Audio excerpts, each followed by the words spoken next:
Hello everybody, welcome to Flight Past, and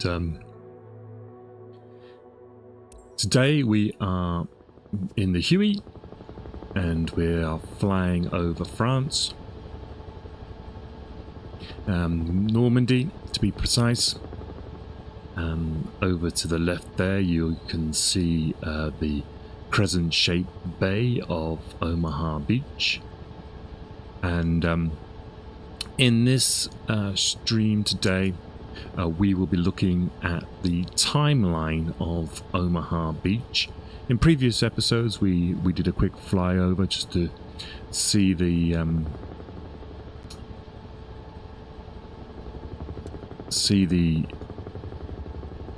key areas of the beach. We then had a look at a company of the 116th Airborne, 116th Infantry Regiment of the 29th Infantry Division, and we saw their experience on Dog Green. And I thought today what we would do is we'll run through the timeline so we can get a really good idea of the course of the day, and we're going to start off at 2:52. 2:52 was when what was known as Task Force O arrives off Omaha, and they drop their anchor about 23 kilometers out there, outside of the range of most of the guns on this coastline. And along with Force U, which is down on Utah, at about 3 o'clock they begin to disembark the troops into their landing craft.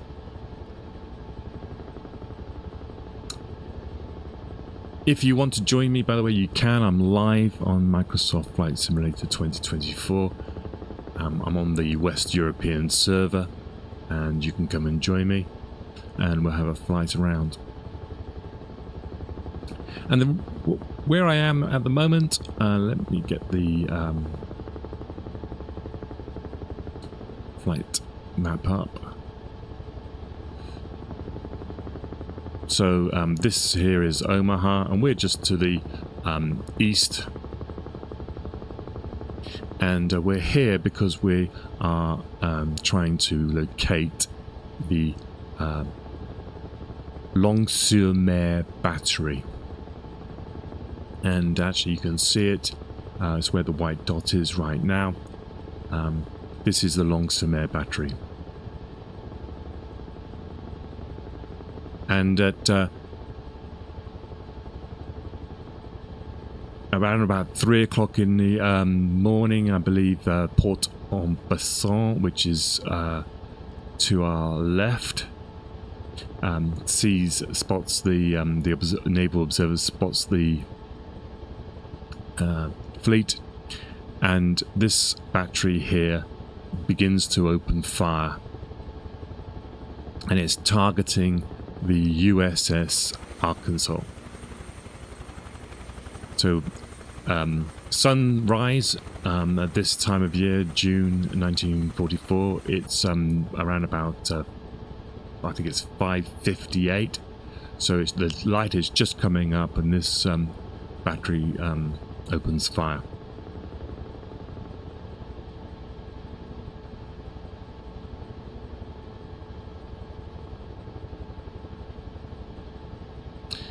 At 5:37, it begins to open fire as well on two other ships, the USS, another ship called the USS Emmons as well.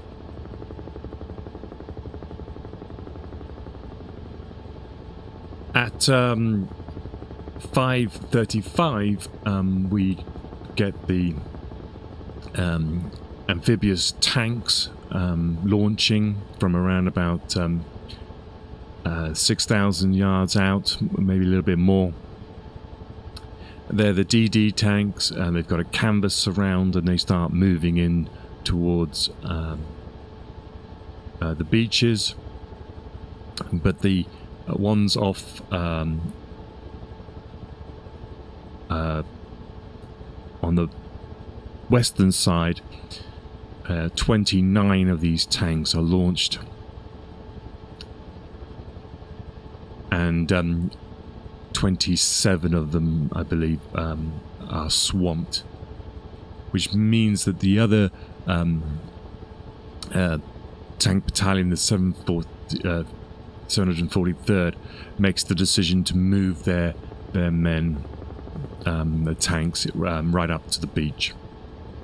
We've discussed this before with the A Company of 116th. They actually pass these tanks, and they're getting swamped.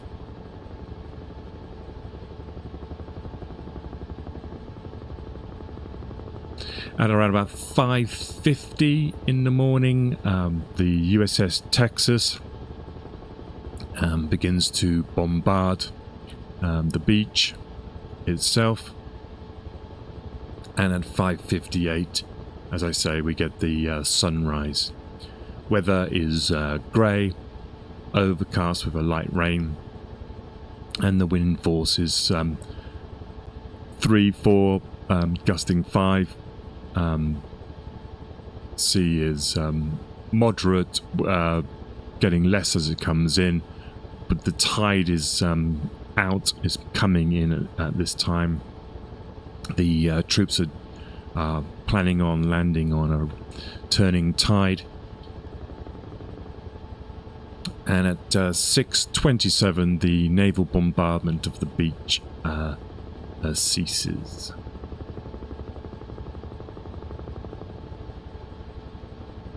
So let's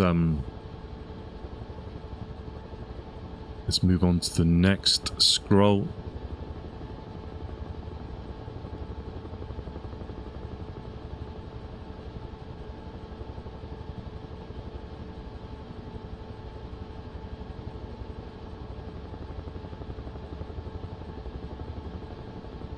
Bear with me a second whilst I get it. This, by the way, is Flight Pass for people who are new to you. If you're watching it on repeat, this is all recorded live. I don't like to do this pre-recorded. It's meant to be live. It's meant to be the pressure of a live stream is going to be making mistakes. It's designed for you to come on board and join in conversation. If you spot any mistakes, I'm bound to make some, then help me out.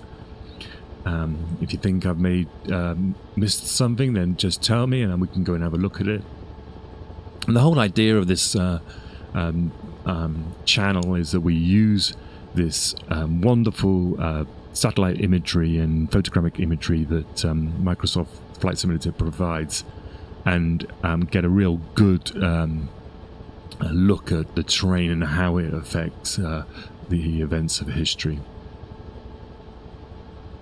So this is now we're at the western end of the beach, and these tanks that were supposed to be arriving around about 10 minutes before A Company have foundered out here.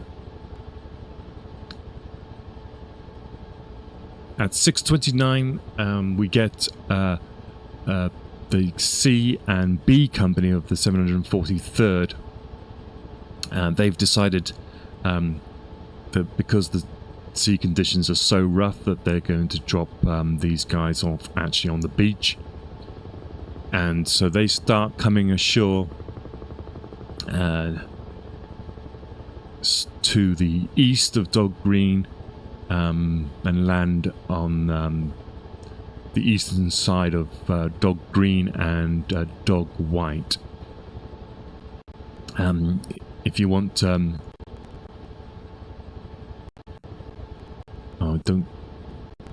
we're breaking up a bit here, but this is what we got here. This is Dog Red on our nose. We've got Dog White now, and so they're coming in here, the 743rd tank battalion. But as you can see, it's difficult for them to get off this beach at this point. and they need these draws.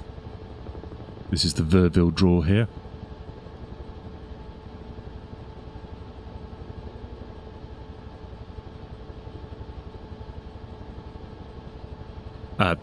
So coming in opposite the Verville draws, they lose a lot of their tanks. Company B of the 743rd lost all but one of its officers and half of its DD tanks. And the other two companies landed to the left.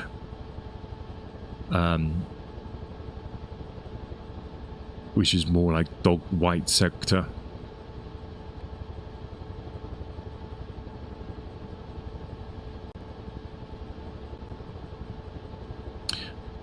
Of so the ones that was due to be landing in front of the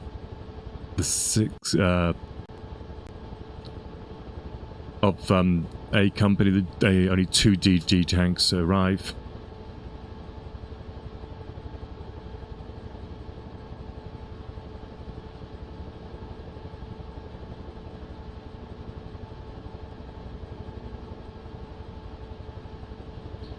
And then we get to 6:30, and at 6:27 we remember with A company, that is the time, 6:26, something like that.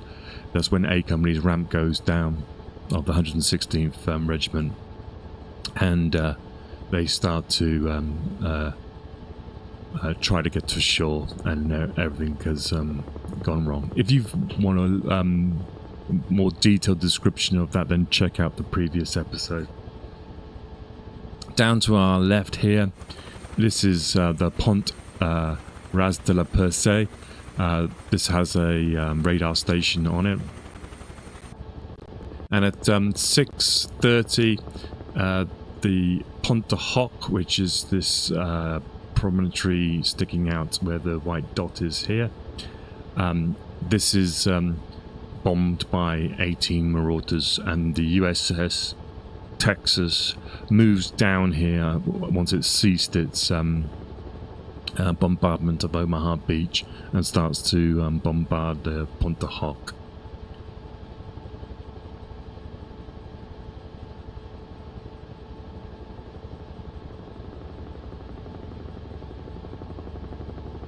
Let's move the scroll along.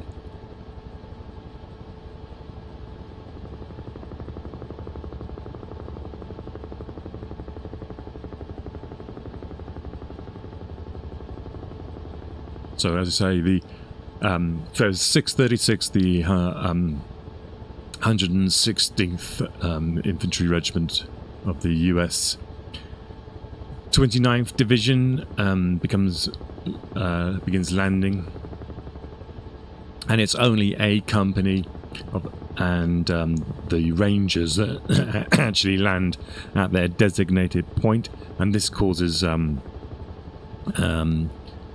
issues because the other companies became like G company. They land further to the east. There's a 900-meter gap that has developed between A company and G company. E company of the 116th, they were aiming for easy green. They end up scattered across 2 beaches, and they're already down in the area which is designated for the 16th Regiment.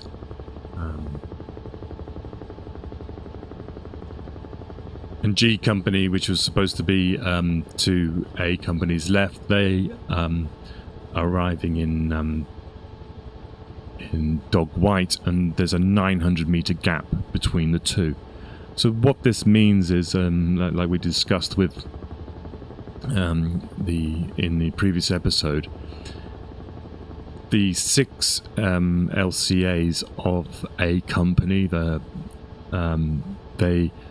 one of them is swamped on the way in, one of them is hit by artillery, and so only 4 actually managed to hit the beach, and the ramps go down. And the 4, or I think it is 4 Vistander nests in that area can now concentrate all their fire onto just 4 LCAs, and this is why the casualty rates of the A company is so high. The 900-meter gap means that the machine gun fire of the Germans is can be concentrated and doesn't have to be dispersed across the area. So they really did bite off the wrong end of the stick on that one.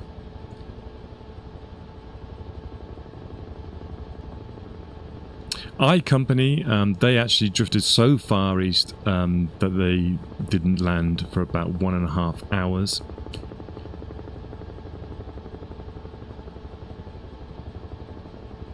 This here is dog red, and then we get into easy green.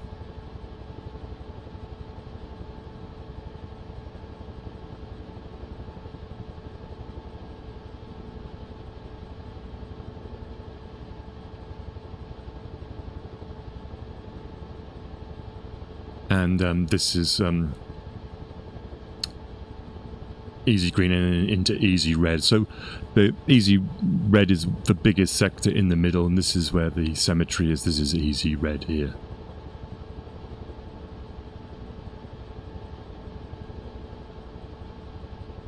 The 29th, the 116th Infantry Regiment, they're landed over the course of about 25 minutes, between about 6:36 and 7 o'clock.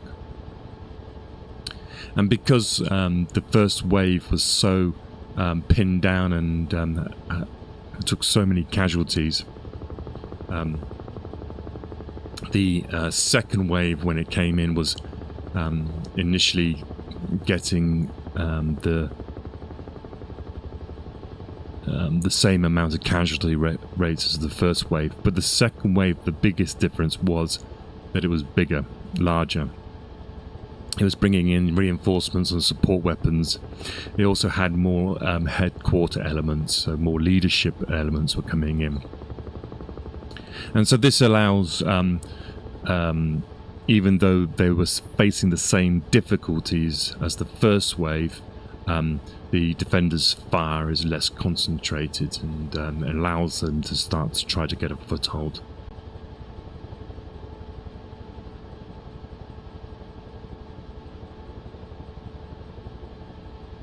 The tide is coming in. First wave has failed to clear obstacles as it's coming in, so a lot of landing craft founder on these obstacles. The attrition occurs. The smoke from the bombardment and the tide is causing navigational difficulties, and this means that a lot of troops are not landing in their designated positions. Infantry is scattered, and their headquarters are not with their troops.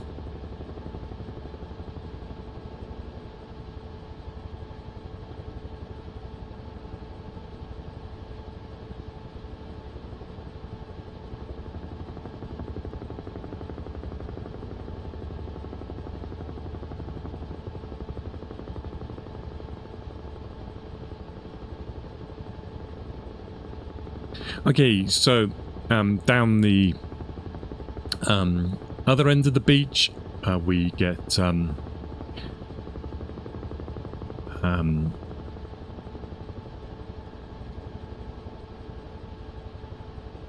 similar situation, really. You've got this the Colville draw. So basically the Verville draw and the Colville draw, the two sort of draws that sort of mark the ends of the beaches, and this is Colville coming up here. These see the most casualties on D-Day, and this is where at 10 minutes past 7 the 88mm gun at WN61 is hit, and we are just flying over 61 now. It was positioned on this on the eastern edge of the Colville draw. I turn this helicopter around. Let's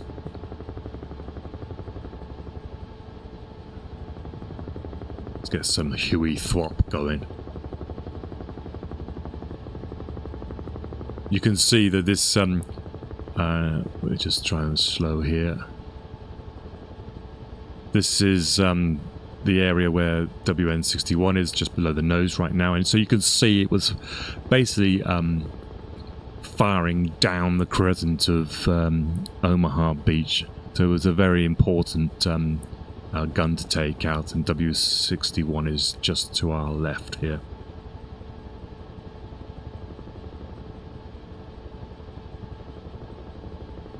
It's taken out. It's not clear actually who took it out. It's either it was a direct hit from naval gunfire, or it was believed that the Sherman tank of Sergeant Turner Shepard knocked it out, or maybe a combination of both. What was happening was that the naval bombardment was tending to sort of, because they didn't have proper fire control, they were basically trying to spot where the Shermans were firing, so they could see if the Sherman was firing up at a target, and then they would then hit that target as well. So possibly a combination of both then would knock out the position.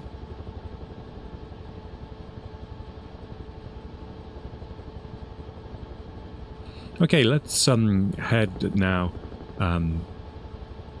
This, by the way, is WN62 just below us here. We'll come back to that in a minute. Let's fly off now to Pointe du Hoc. Any questions, just let us know.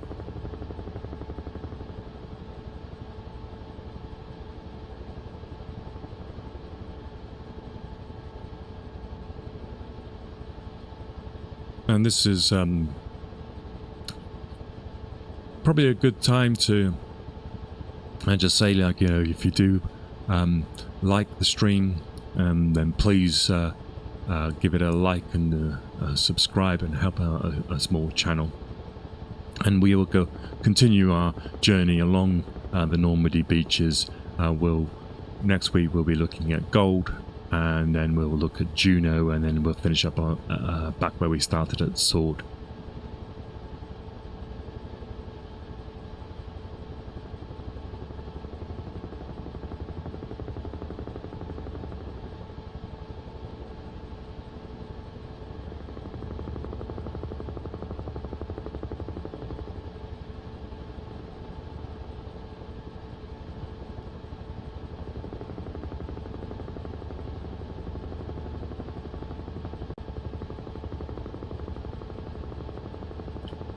So here we are then, we're on our way now to Pointe du Hoc, and the time is 7:11,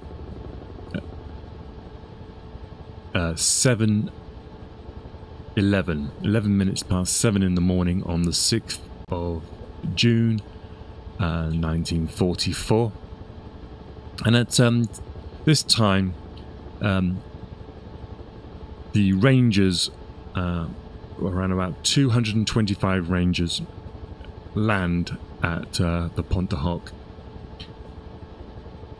They were due to be at this position at 6:30, but due to a navigational error, I believe they mistook the Pont de la Raz per se.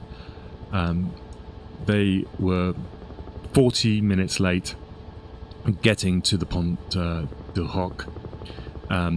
They were struggling against the tide, which was sweeping around this bay, coming from us in the west and heading east. So they were struggling against the tide. So they were delayed by 40 minutes to get here.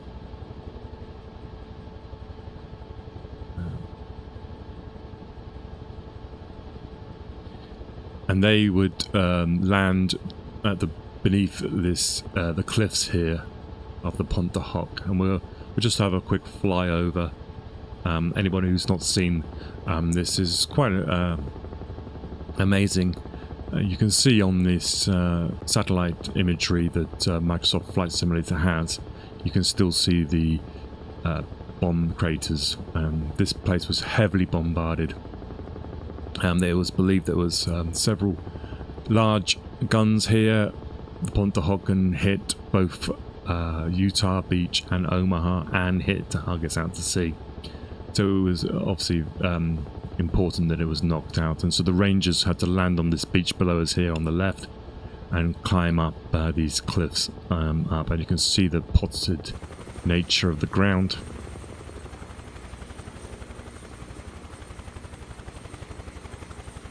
See if we can come back around again and let's do some maneuvers here.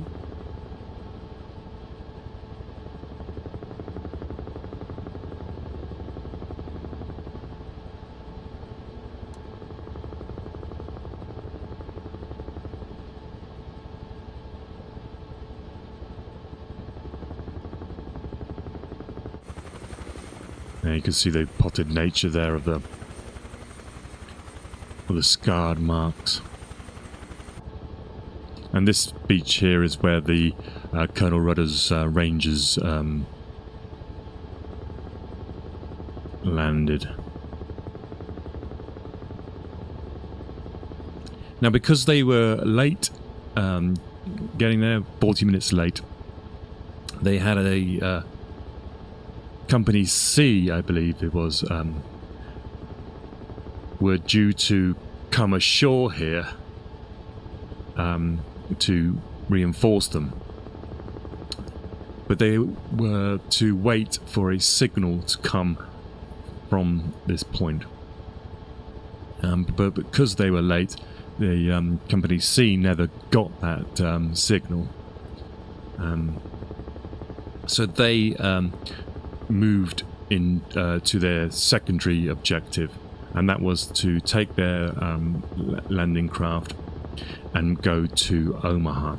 So the first wave of Rangers hitting the Pointe du Hoc are not reinforced. It turns out, though, that the guns aren't there. The Germans realised that the position is, as you can see from the pot marks, pretty much untenable. And so they have actually been moved inland a bit.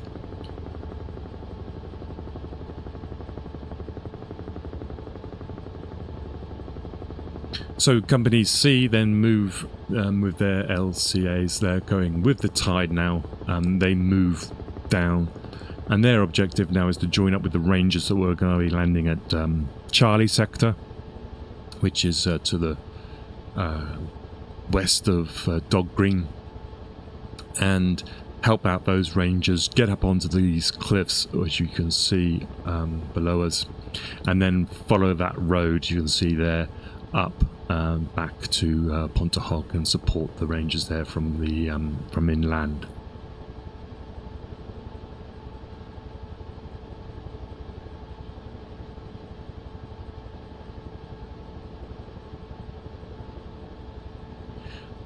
What happens, though, is by the time they get down here, it's around about 7:30, 6:45, 7:30.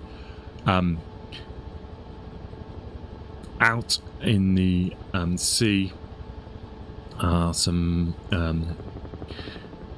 craft that have these, I suppose, beach coordinator people. They have been getting messages back from the landing craft trying to land people at Dog Green, and realise that Dog Green is an absolute mess. So they get told not to land at this area here, which we can see where they're below us now.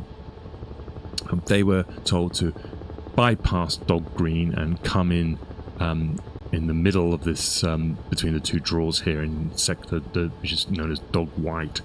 End of dog green, beginning of dog white.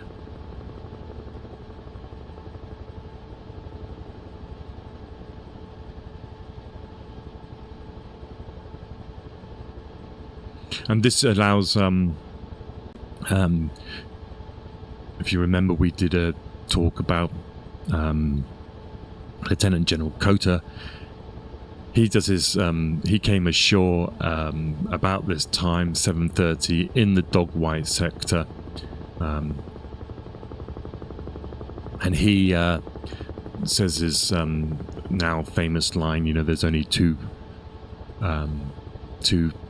types of people on this beach. There's those who are dying and those who are going to die.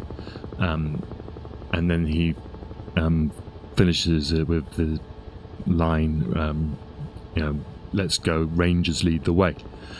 And he can say that because these Rangers have moved down and come ashore here, and then the Rangers would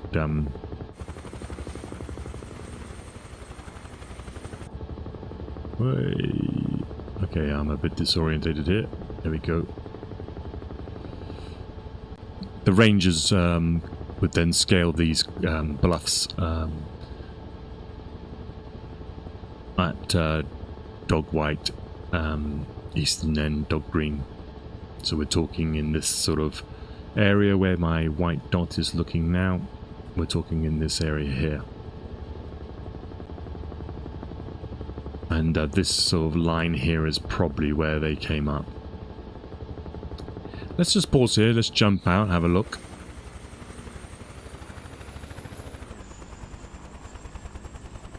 So, the section we're talking dog white is this bit here.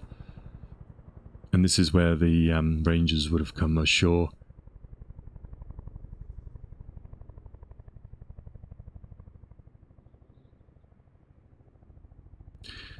The other Rangers, they were coming in a place called the Charlie sector, which is this section here. So their job was to scale these cliffs or come up this draw here, get up these lines, and take out this Vistander nest at the top here, which was Vistander nest 74, 73, 74, one of the two. I think 73 might be this one. It was on the top of this bluff here. And they managed to get up here at around about 7:30.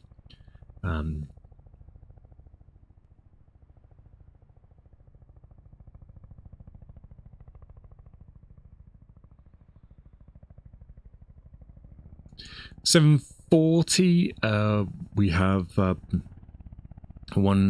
73 soldiers from the NLCI, landing craft infantry.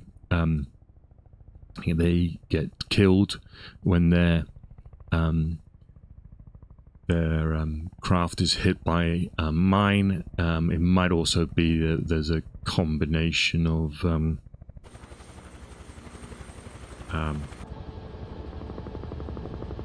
being hit by artillery as well. One of the two happened, probably mine first, then artillery, because the boat's in stationary.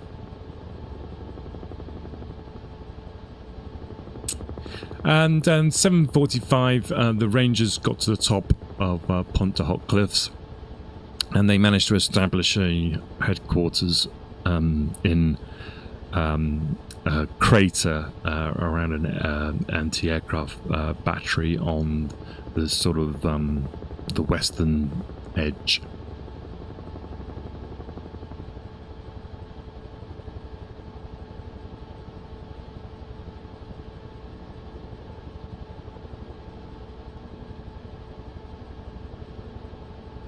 Okay, let's move now and have a look at some other locations. We'll move a little bit further west. Let's get us the new scroll up.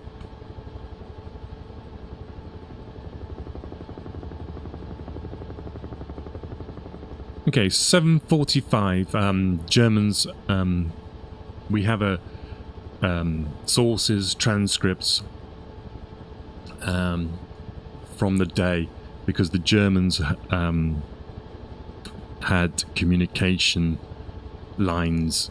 They had observers in towers, churches, in bunkers, and a whole sort of artillery observation network. And from these reports, we learn that at 7:45, they are reporting that there are 6 US tanks had broken through in the area between WN 70 and 66. And this is at the same time that the Rangers are arriving. The 5th Rangers Battalion arrives at Dog White, Dog Green.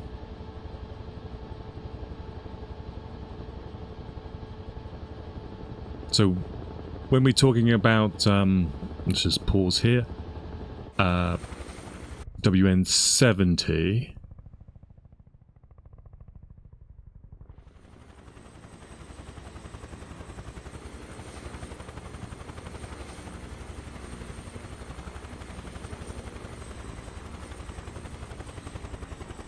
then as I say, we've got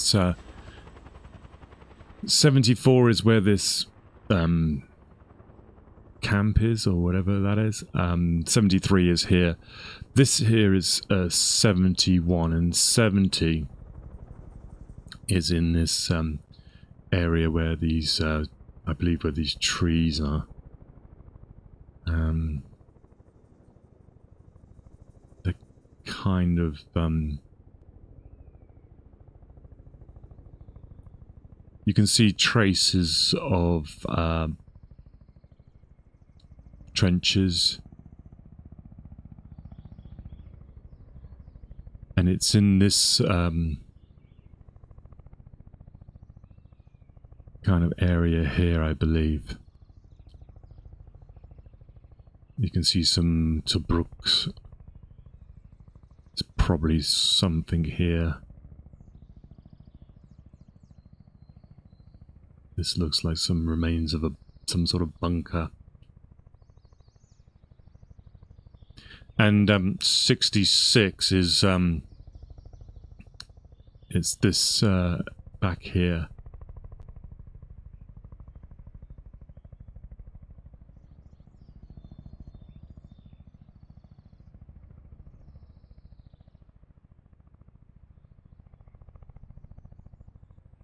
Which is it's on, it's kind of, it's this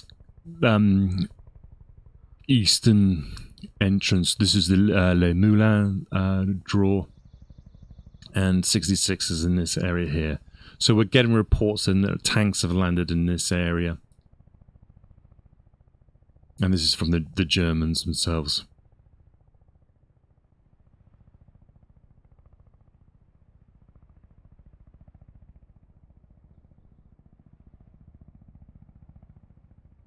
Okay, let's jump back in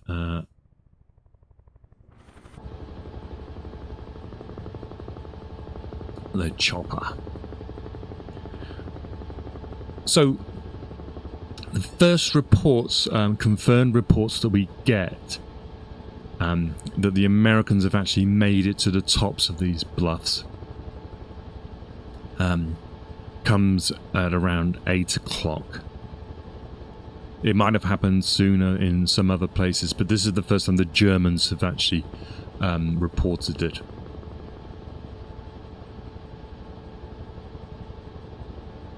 And that comes at the Verstandenes number 60, which is on the far... it's on the far eastern side of Omaha. It's in the Fox Red sector. So we're currently going along easy red, and then when we get to the Colville draw, you can basically this Colville draw, just remember this is Fox Green, and then just beyond the eastern edge of the draw to a little valley that comes shooting down. It's Fox Red. This is where Lima Company of the 16th Infantry Regiment and Item Company. So this valley here basically marks the eastern edge of Fox Red. So if we sweep back, we can see this Fichtender's Nest 60, and that is dominating the high ground on the eastern end of the beach. And so at 8 o'clock, the Germans are reporting that the US troops have basically got up onto these cliffs here, and you can see this Fichtender's Nest just now on the left, on the edge. Let's just jump out here then, without crashing.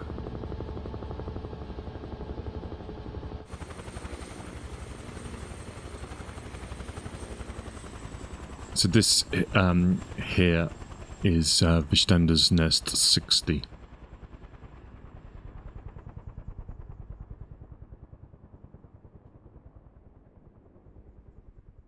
And you can see remnants of the trench system.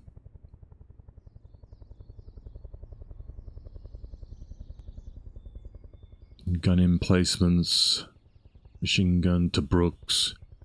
And you can see the view that they have from this position. And remember, most of these trees weren't there because they were cut down to provide beach obstacles. 809 now, we moved on to 809. All the DD tanks that were on the way to Fox Green are sunk.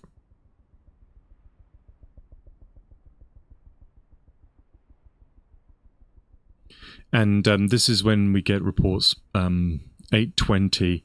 The Grenadier Regiment, the 726th, report that the 88mm gun at WN61 is out of use. So that's the one that got knocked out by the tank or the destroyer.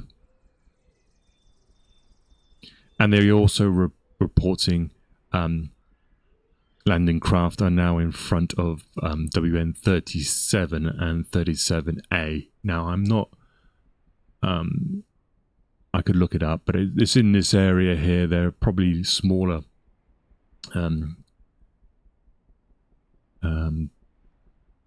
strong points.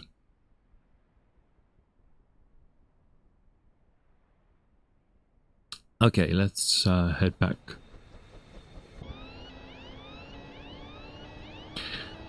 So we're going to take a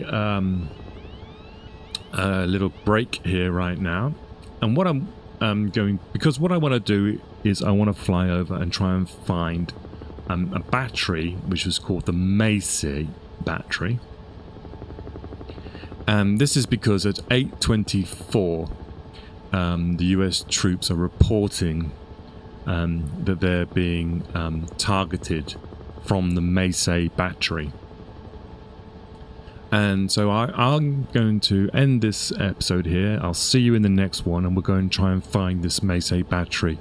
So the time is 8:24. It's the 6th of June 1944, and we'll be back trying to find this this artillery that's targeting the troops on the beach. If you like this content, please like and subscribe, and I can do more. It's only a small channel, so it means a lot. And I will see you in the next episode.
And welcome back to Flight Past.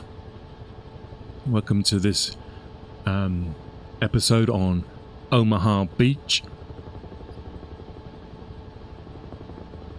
If you're new to the channel, what we do is we use Microsoft Flight Simulator and its photogrammic imagery and satellite imagery to take a look at key moments in history and see how the role of terrain, topography and distance impacted the decisions that were made on those days.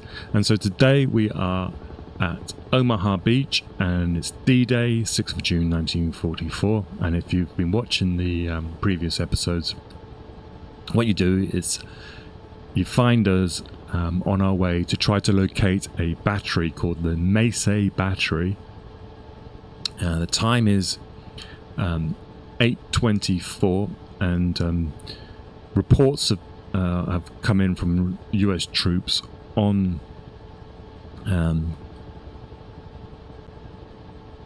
the beach that they're being bombarded from the Massey Battery. So this was one of the targets of some of the Rangers. Once they've got to the Pointe du Hoc, they were to move on and take out this battery. And I can show you some maps. This here is the events on the day on the beach. And as you can see, quite a lot of the events occurred on the main progress was made on the eastern side of the beach. This is the plan that they wanted to achieve. So it was they wanted to actually push about 8 miles, about 5 miles, 8 kilometers into the interior. That was the plan. But what we're trying to do is locate, if you look on the left-hand side of that map, there's a circle there. And this is the Massey Battery location, and we'll try and find that.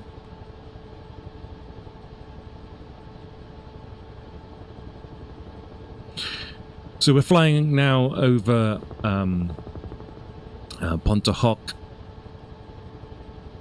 This is where the Rangers have got up to.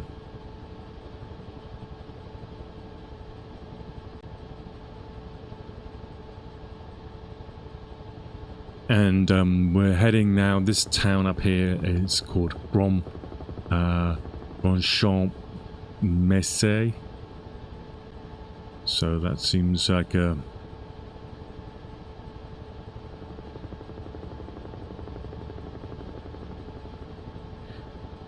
we're in the right area.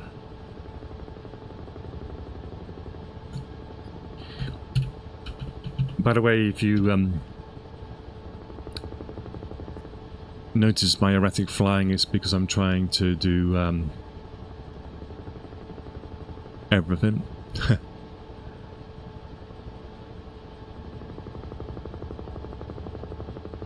So it turns out some of these major batteries are, they're known by the Allies.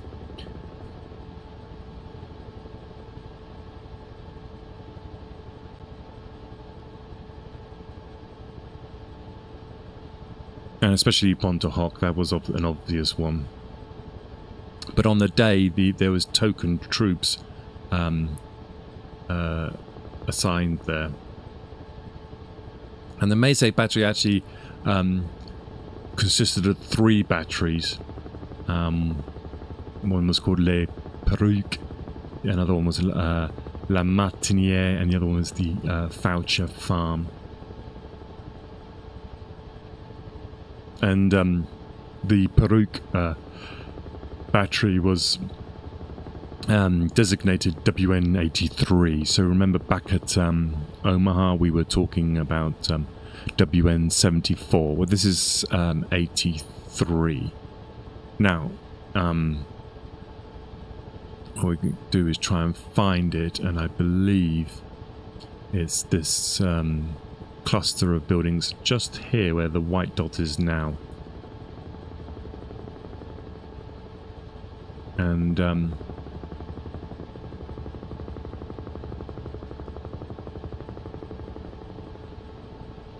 try and see if we can see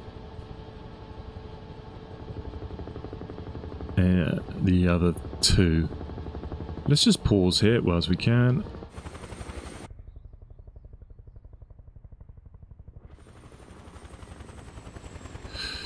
Okay, so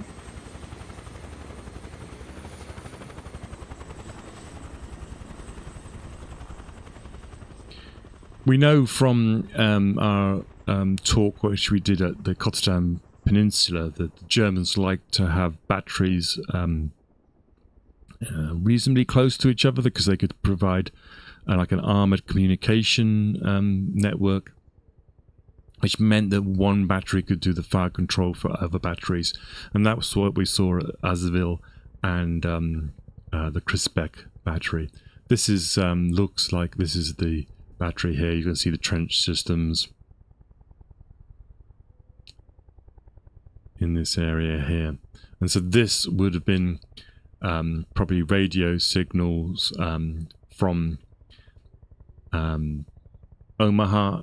They would have fire control, and you can probably we'll talk about the Verville Church Tower might have been an artillery observation post, and these could therefore target the beach.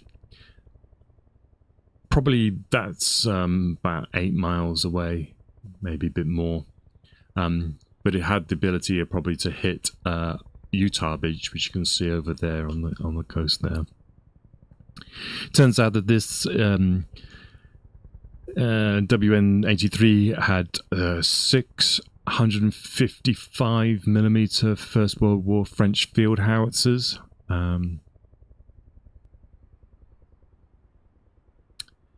And the other batteries had 405 pieces. And there's also 450mm pieces at the Foucher farm.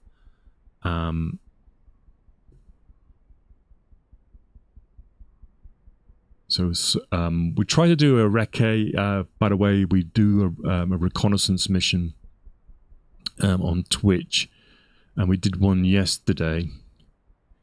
And we were looking around trying to find the other batteries, but I might just see if I can Google it. See if we can find the location.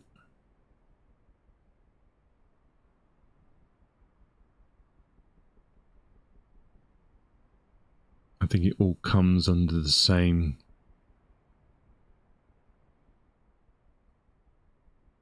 name. If anybody knows or been there, please let me know if you know where these other batteries are, or if they're all on the same site.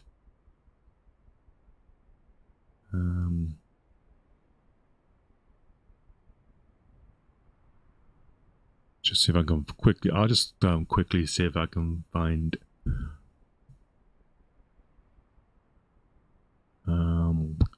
Okay, so we've got W83. Let me. Okay, I've got a map here now. So W83 is this place here, and the other two are inland a little bit further,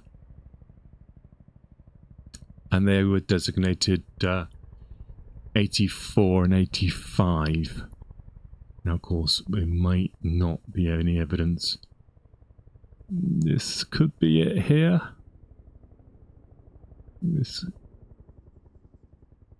It depends how permanently entrenched they were.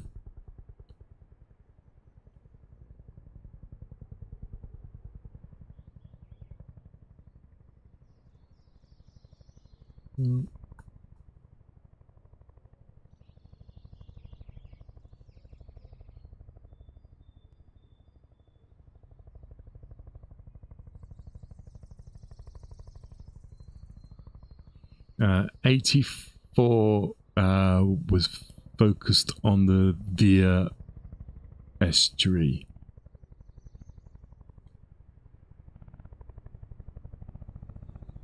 So you can, this is, so if this is 83 here, we're looking possibly at this point here might be one.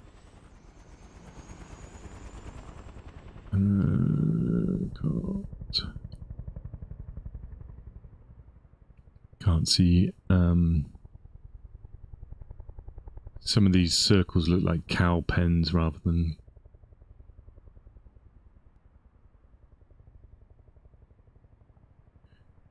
Okay. I think we're looking in these areas here. There might, I think this possibly might be one here. And it makes sense that the other one is probably in this area here.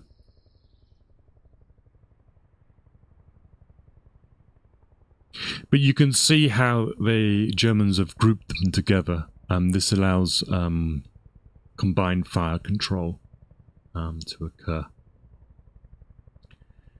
So whatever's happening on Omaha Beach, but they're saying this Massey battery, which is this whole group here, they're being targeted from here. So they're firing from this position here to that bay over there, firing a howitzer. So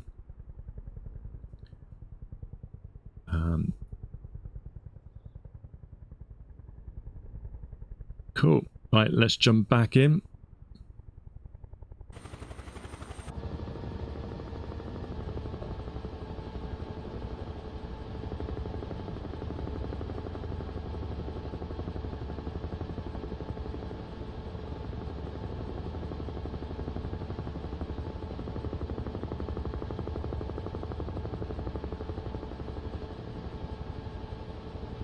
And we'll head back to Omaha.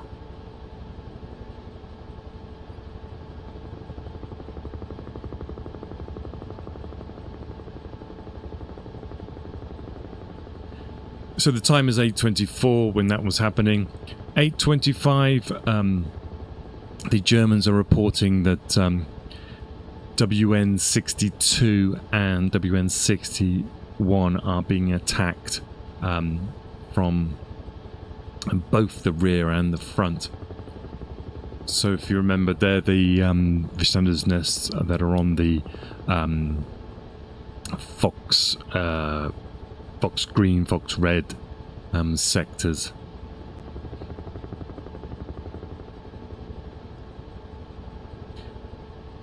And we're also getting reports here at about the same time that the communications with Port-en-Bessin is interrupted. So there was a major observations post there, and they can getting reports in, and then that reports are being broken. So it shows that the fighting is getting very close for them. 830 Grenadier Regiment 915th begin to counter-attack on the WN60, which was the one that was the first one to be attacked on top of the bluff at around about 8 o'clock.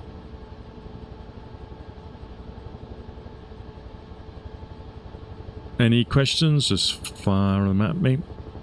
Well, by the way, if you have a question, then do ask. It doesn't matter if I don't see it now. I'll see it later, and I can come back in a previous, in another episode and have a look at it. Anything you want. We've also got a Discord channel. You can see it in the profile. You can join that and help produce the show. You can add any information that you want to for us to investigate.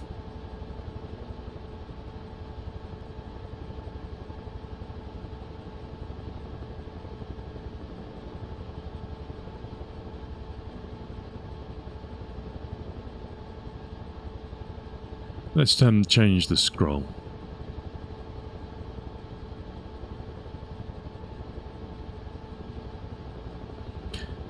So we're getting to around about 8:30 now in the morning.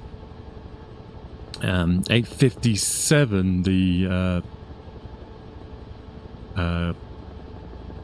726th Grenadier Regiment reports that 30 tanks have landed between WN 35 and 36.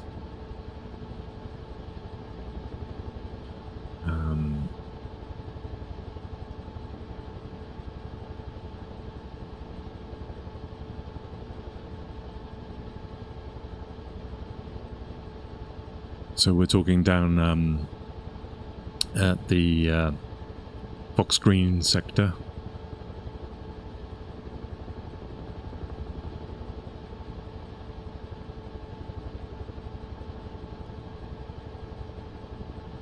And the artillery regiment, the 352nd Artillery Regiment, they're struggling to keep in contact with WN 60. So that looks like the first Bestandenes to fall.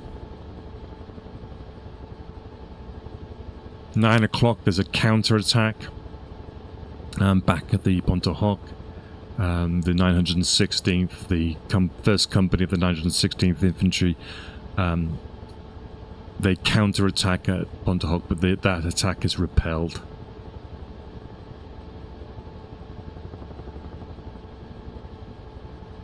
And at 9 o'clock, finally, the WN 60 is silenced, and this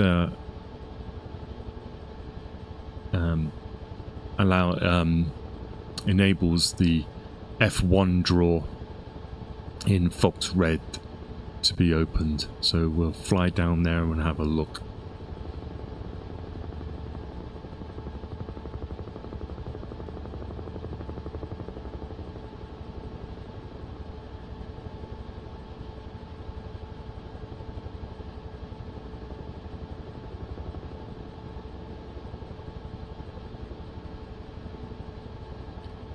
So this is WN 60 coming up on our right, and the Americans have got up onto the bluff. They've come in behind and in front of it, repelled, and managed to capture this. And this is protecting this draw that we were talking about.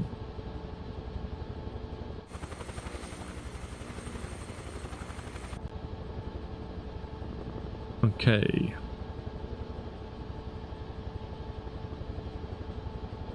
(9:15). We get the report. The Germans report. The 352nd Infantry Division are getting reports of the loss of WN 65, 68, and 70. So you can really get the sense now that the crust of the defense is starting to falter. WN 65 is down this end here. It's opposite. So this is the American cemetery we can see on our left here. Just at the end of the cemetery, on the top of the bluff, is WN 64, and opposite is WN 65.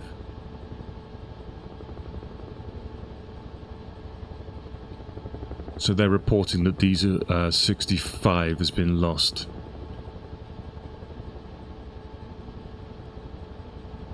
And then, which is this here, where the white dot is now. And then 68 is up this end here. And we're talking on this bluff here, which is the Les Moulins draw, and it's this one here, I believe.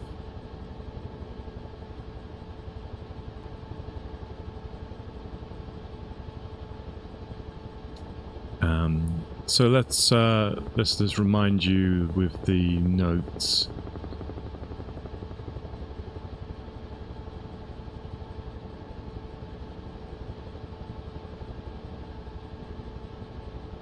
So as you can see there, we're talking in this sort of middle section now, and you can see that the most progress, initial progress, the breach of the defences is occurring from the sort of centre to the eastern side, concentrating around the Colville Draw and Les Moulins Draw.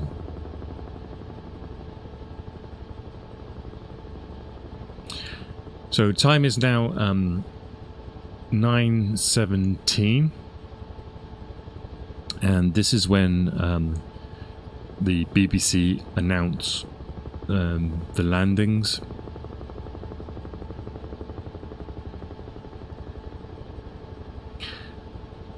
The breaches are starting to begin to happen, but there's still strong resistance. 9:20. Major General Clarence Hubner orders the recommencement of the naval barrage. He orders this despite risk of friendly fire.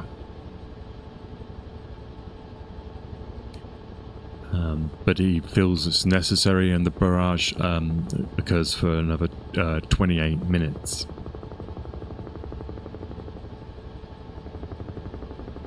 9:20, we find that the Longues-sur-Mer battery is finally silenced. Most of these batteries are sort of like they fire and then they're targeted back again. They manage to get them sorted out, then they can fire again, and it goes on.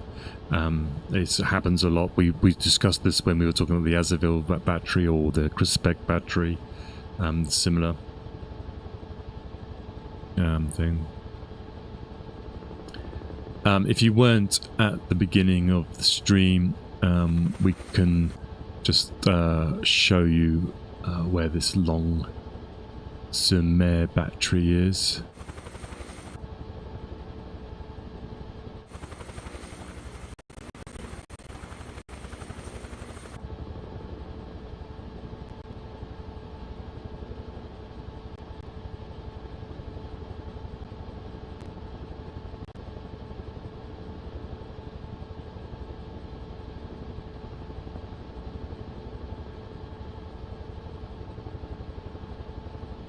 Down below us now is Port-en-Besson.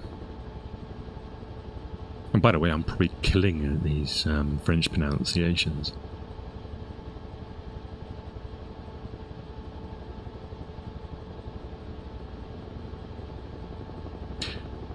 (9:25) as well. The 352nd Artillery Regiment reports the loss of WN 35 and 36. And by 9:55, all communications between the 352nd Infantry Division and the 916th Grenadier Regiment on Omaha have been cut.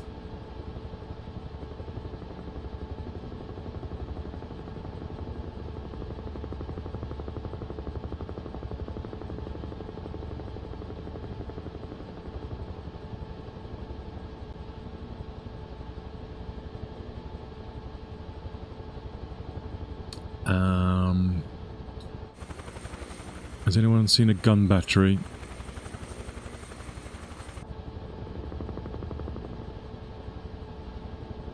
Let's change the scroll as we look.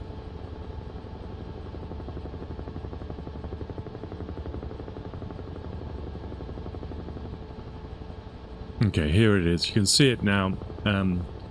It's just over here on our left. So this is knocked out before 10 o'clock in the morning.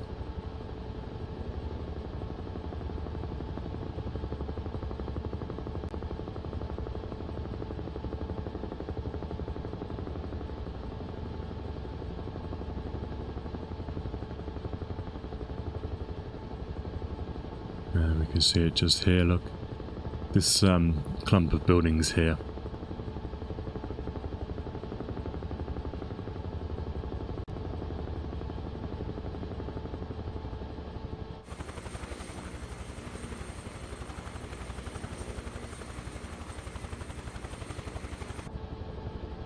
Okay, so 10 o'clock in the morning.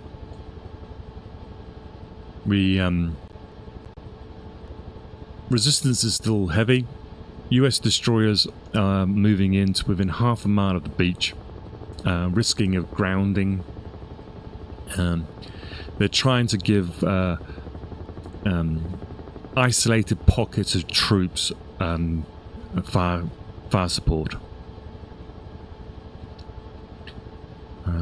A lot of it is observing the troops, observing where they're shooting, and then providing support to the place.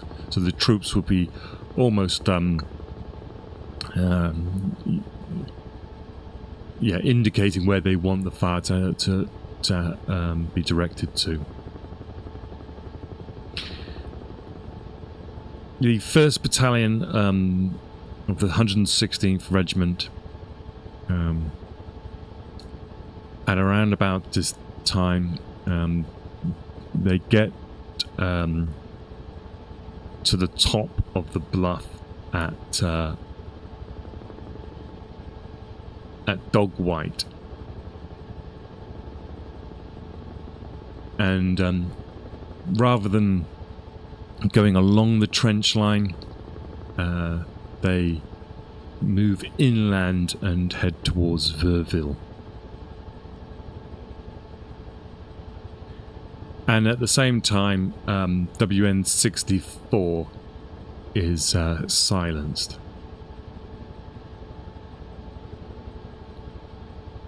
Let's head back.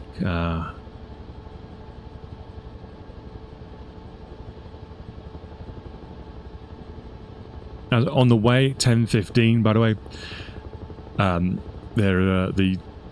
there's two 76.5mm guns at the WN-62, and these are the ones that protect the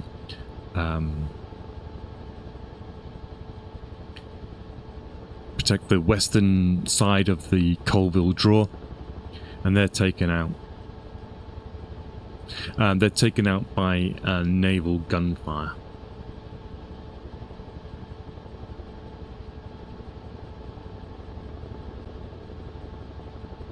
And at 10:30, there's a couple of 75mm guns that are at the Pointe du Hoc.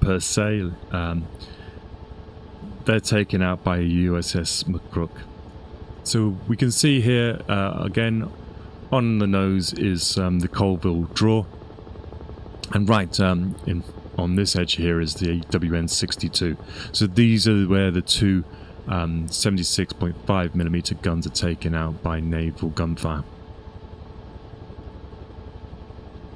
And this was at 10:30 in the morning. So WN-60's been captured. They've knocked out the 88mm WN-61. The two 76mm has now been taken out at WN-62. WN-64, which is here on this edge of the cemetery, and this is easy red. This WN-64 is destroyed, or taken out. And that one was at around about 10 o'clock.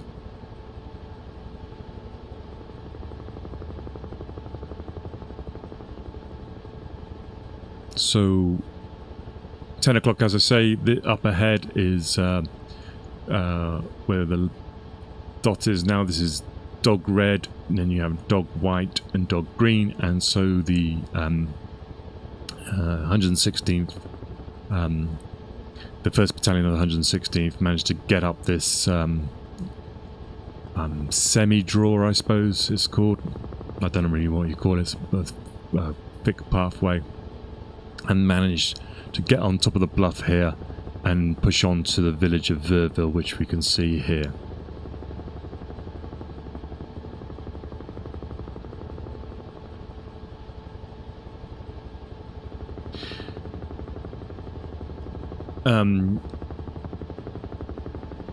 on the edge opposite WN64, so just where the dot is now, this top bit here. This is WN65. This is the what's known as the below us is the E1 draw, the Moulin draw. So the WN65 is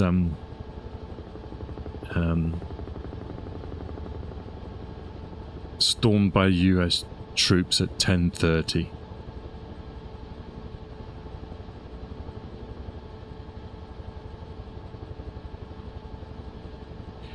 And so that's this it's this area here on our just below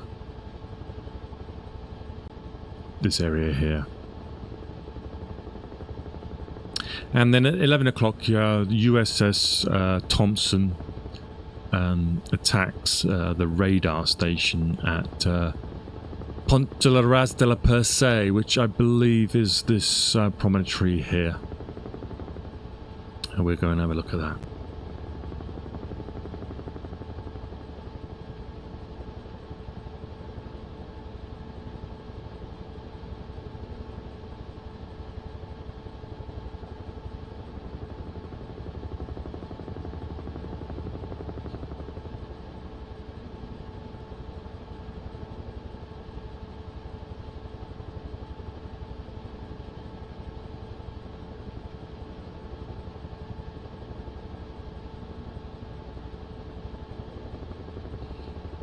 This is the USS Thompson uses 127mm shells.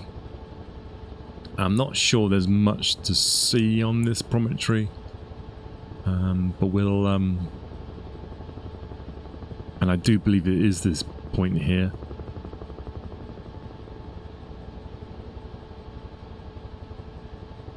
Let's just pause here, jump out.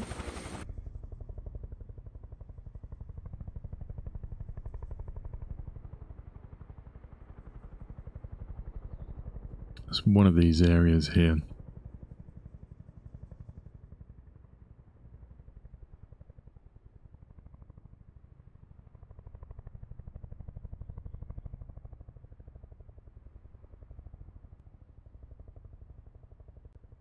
If it's a radar station, it would be right on the edge, wouldn't it?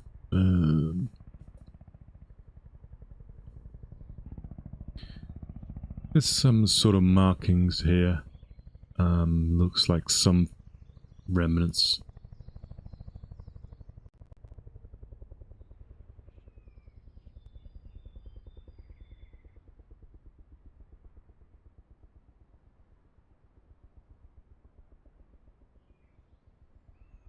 There's some sort of building there. Another one there.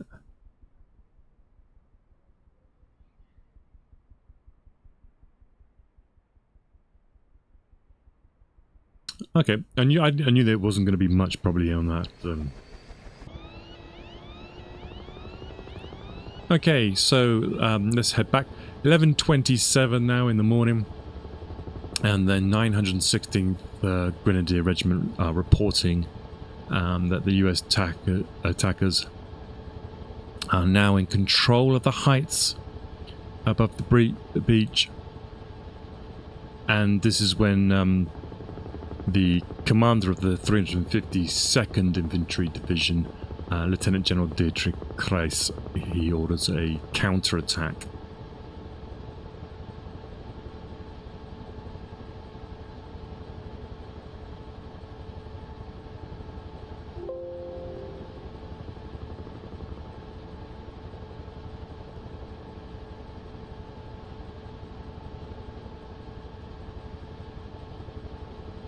Let's change the scroll.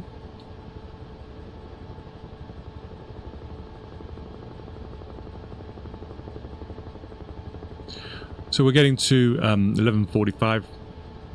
The 1st Battalion of the 18th Infantry Regiment of the 1st Infantry Division come ashore at Fox Green.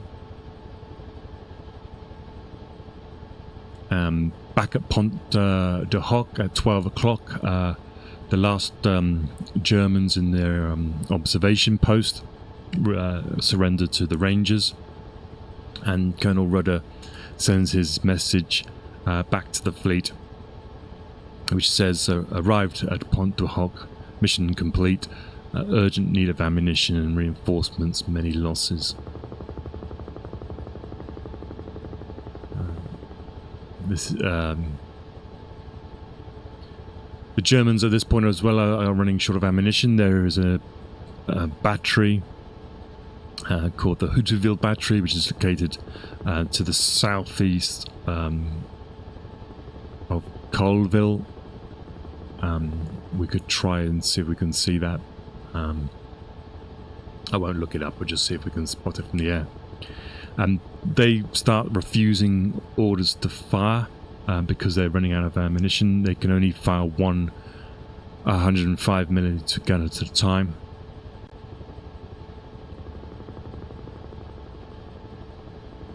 And at this stage, the Americans are starting to dominate the heights above the beaches. Let's swoop back around. Let's get a bit of Huey thwop going.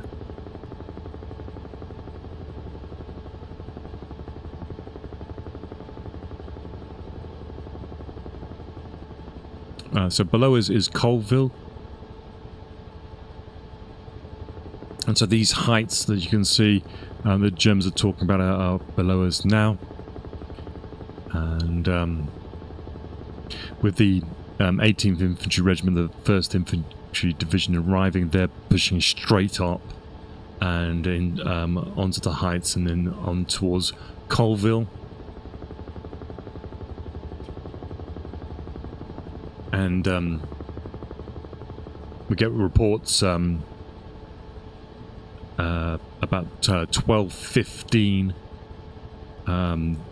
The US troops arrive at the church of Colville, and this is this building right here below us now. So they get here at 12:14.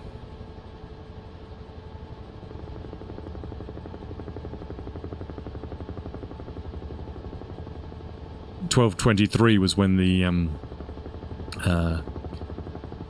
18th Regiment of the 1st Division clamber up the bluffs.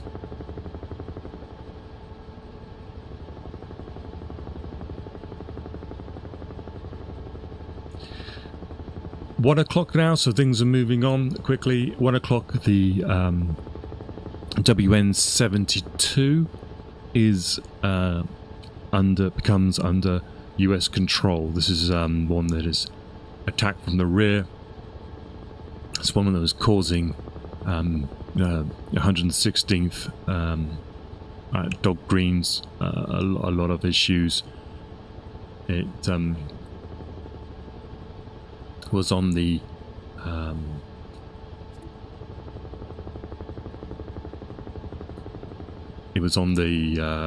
left slope as you entered the draw, so that comes under US control. At the same time, Colonel Riddle then back at Pointe du Hoc, he gets the message back from the fleet saying that no reinforcements are possible because all the Rangers have now landed at Omaha. Now we know that General Omar Bradley was concerned, let's say, about the way that the invasion on this beach was happening, thinking possibly at one point of calling it off. Not sure how true that is. That might be something that was added later to show that he had concern for the casualties. But he receives the first reports at 12 o'clock. Between 1 o'clock, 12 o'clock and 1 o'clock, he receives the reports that the soldiers are on the bluffs and pushing on inland.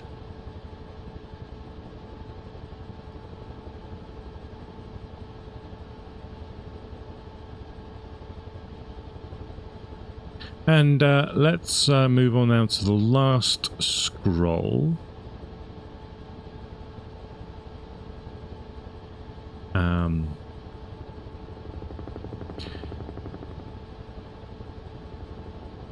41 minutes past 1 in the afternoon.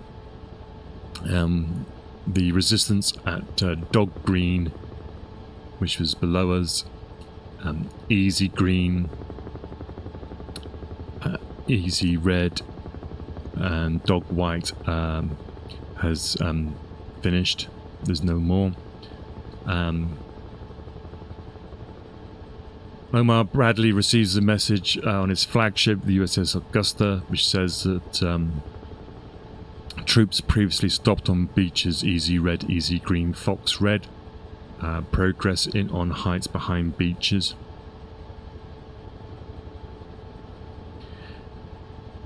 The 726th German Grenadier Regiment reports that they've seized control of Colville again.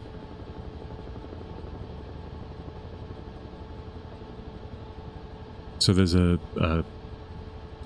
to and fro going on in this village here.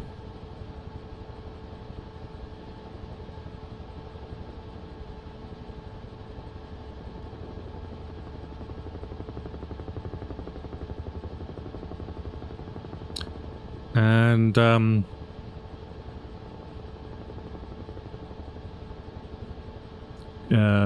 13 minutes past 2, the USS Harding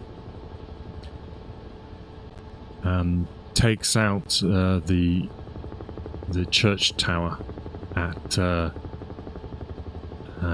Verville. So let's have a look at that.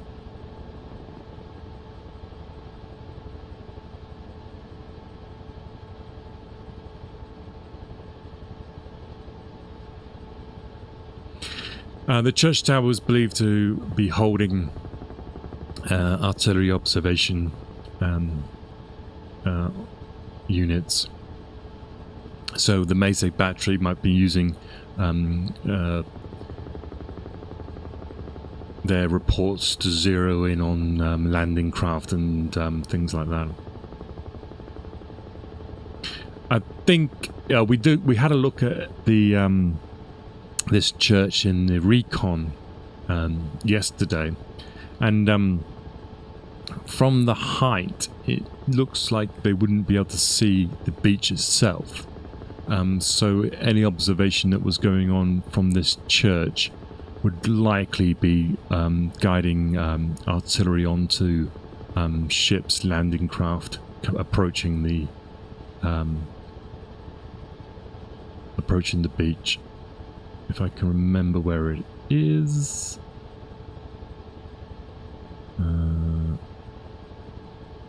Okay, let's just pause here, jump out.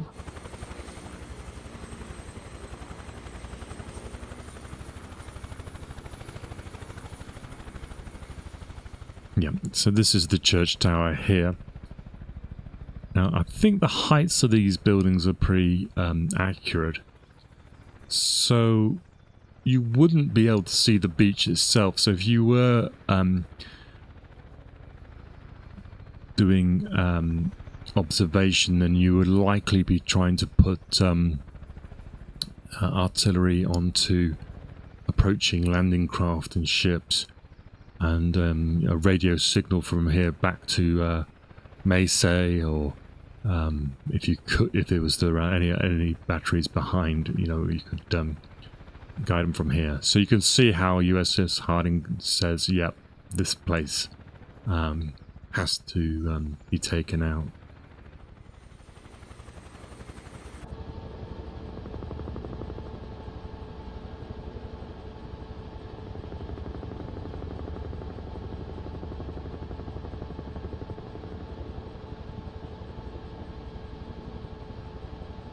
At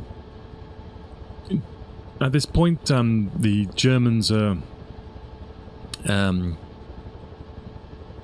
the commander know that it's a matter of time, stalling. So they are constantly telling their commanders that they need to counterattack. And this is because they need to delay as long as possible so that they can bring up their own reinforcements. So the 916th German Grenadier Regiment counterattacks the strong points at WN 62 and 64.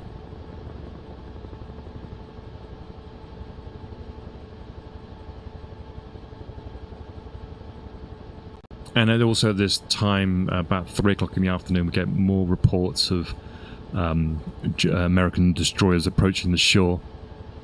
Remember, the tide has come in. It's probably on the way back out again now, but they're getting as close as possible to give fire support to these guys as they're being counterattacked.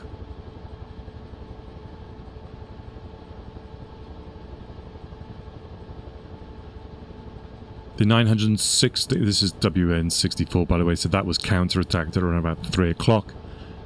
So you can sense the sort of melee going on at this time. The counterattack at Colville at this point is beaten back. That was by the 916th. And then I thought what we'd do is we will... you can have a look at these notes here. You can see this is the position that the Americans got to at the end of the day on D-Day. And I hope you enjoyed that. I was trying to give this sense of what was happening over the course of the day. A lot of Omaha is about the initial ramp going down and of course the terrible casualties. But you do get the sense of the eventual overwhelming waves of troops arriving and pushing up on a piece of coastline. I think that I believe the defences were. I think we might be talking something like 1,000 Germans who were initially in these positions along this piece of coastline here. So it was a thin crust of defence, and strong to begin with, but with waves and waves, and you throw enough resources at a sector, they eventually crumbled. And of course, once one element is taken out, it makes it easier for the next wave to come in. Take a position out, a strong point gets rolled up. It means that gaps form, and the Americans can exploit those gaps. But as you can see when I showed that map, the Americans are in control of the Verville Draw and the Colville Draw by the end of the day. In fact, all the exits are in their control. So I just thought I'd leave this and fly back. I'll leave this episode here at this point, and I will show you WN 62, which is just to our below us now. And this is the time is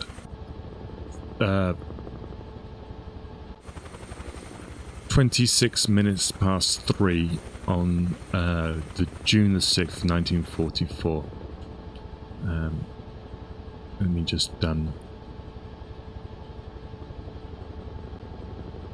bring the helicopter down here.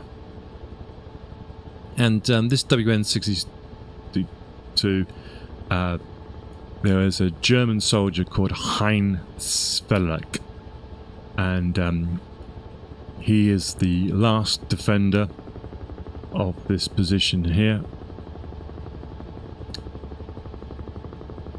just off our right hand side, and he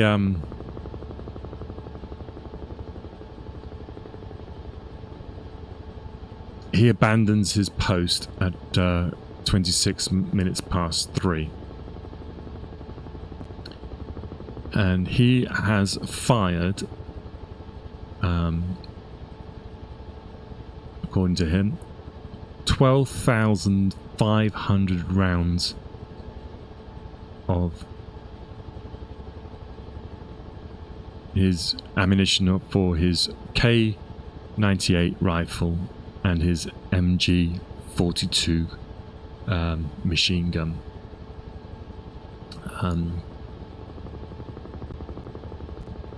Which is pretty incredible.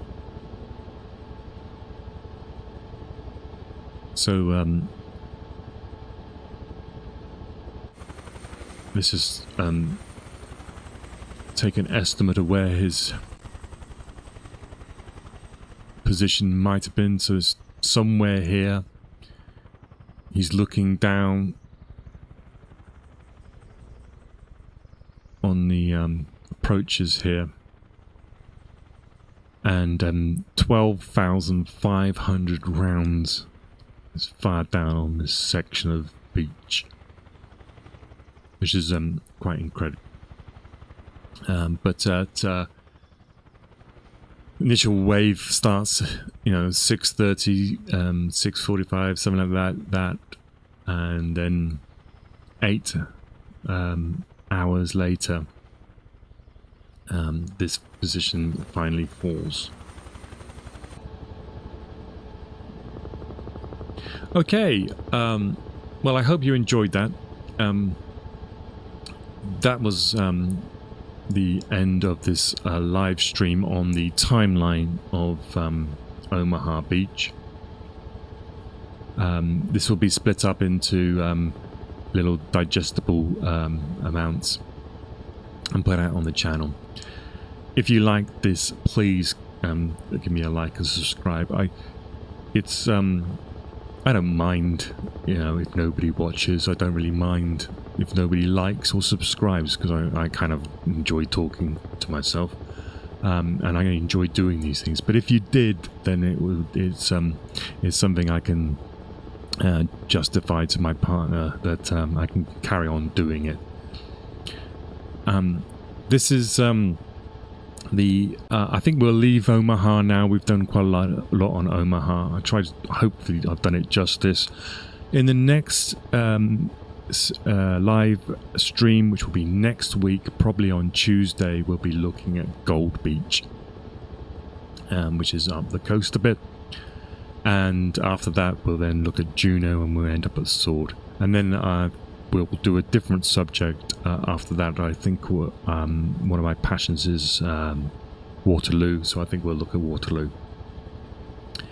Tomorrow I'll be on my sister channel, my other channel, which is the Minecraft one, where I build historic buildings, and I'll do a live build talk on Salisbury Cathedral. So if you're interested in that, I'll put up probably postcards in this area somewhere, and you can click on that and find me there. Otherwise, thanks very much for watching, and I will see you next time.